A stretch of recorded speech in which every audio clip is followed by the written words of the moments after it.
ឯកឧត្តមជាវណ្ណដេតអំពាវនាវប្រជាពលរដ្ឋខេត្តតាកែវគាំទ្រការដឹកនាំរាជរដ្ឋាភិបាលរឿងដោះស្រាយបញ្ហាព្រំដែនជាមួយប្រទេសថៃ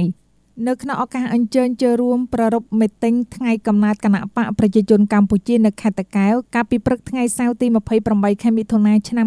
2025ប្រធានក្រុមការងារគណៈបកចុះមូលដ្ឋានខេត្តតាកែវបានធ្វើការអំពាវនាវដល់បងប្អូនប្រជាពលរដ្ឋក្នុងខេត្តតាកែវសូមគាំទ្រការដឹកនាំនិងការដោះស្រាយរបស់រាជរដ្ឋាភិបាលពាក់ព័ន្ធទៅនឹងបញ្ហាព្រំដែនជាមួយប្រទេសថៃឯកឧត្តមជាវណ្ណដេតបានថ្លែងបន្តថាប្រជាពលរដ្ឋខេត្តតាកែវទាំងអស់ត្រូវរួមសាមគ្គីគ្នាជុំវិញរាជរដ្ឋាភិបាលផ្សារភ្ជាប់នឹងការផ្ដល់ការគាំទ្រដល់កងកម្លាំងប្រដាប់អាវុធដើម្បីពង្រឹងខឿនការពារជាតិរបស់ប្រជាជនឲ្យកាន់តែរឹងមាំនិងត្រូវនាំគ្នាសម្ដែងនៅការគោរពចំពោះវីរភាពរបស់កងទ័ពនិងកងនគរបាលដែលកំពុងបំពេញភារកិច្ចការពារបូរណភាពទឹកដីនៅតាមខ្សែបន្ទាត់ព្រំដែនជាមួយប្រទេសជិតខាងប្រកបដោយជំហរលះបង់និងការបដិញ្ញាចិត្តយ៉ាងមោះមុតបំផុតឯកឧត្តមជាវណ្ណដេតបានមានប្រសាសន៍បន្តថាប្រទេសកម្ពុជាដ៏កំសត់នេះធ្លាប់បានទទួលរងការឈ្លានពានពីបរទេសសង្គ្រាមនិងអំពើប្រល័យពូជសាសន៍ត្រូវគេហុំព័ទ្ធ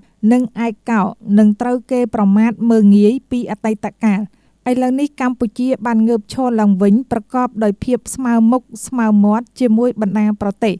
យើងត្រូវការបំផុតនៅសន្តិភាពមិត្តភាពនិងកិច្ចសហប្រតិបត្តិការនិងអភិវឌ្ឍយើងគ្មាននយោបាយនិងជំហរអមិត្តជាមួយប្រជាជាតិណាមួយឡើយឯកឧត្តមជាវណ្ណដេតបានថ្លែងបន្តថាសកម្មភាពវាយប្រហារខុសច្បាប់ដោយកងទ័ពថៃមកលើកងទ័ពកម្ពុជាកាលពីថ្ងៃទី28 ខែឧសភាកន្លងទៅ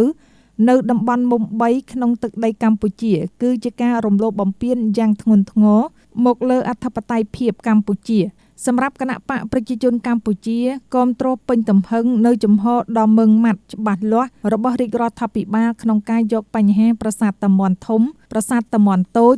ប្រាសាទតាក្របីនិងតំបន់មុំ3ទៅដោះស្រាយនៅតុលាការយុត្តិធម៌អន្តរជាតិ ICJ និងគាំទ្រជំហររបស់រាជរដ្ឋាភិបាលក្នុងការដោះស្រាយបញ្ហាព្រំដែននៅចំណុចផ្សេងៗទៀតក្រៅពីចំណុចទាំង4ដោយសន្តិវិធីស្របតាមអនុសារណៈនៃការយោគយល់គ្នារវាងប្រទេសទាំងពីរនៅឆ្នាំ2000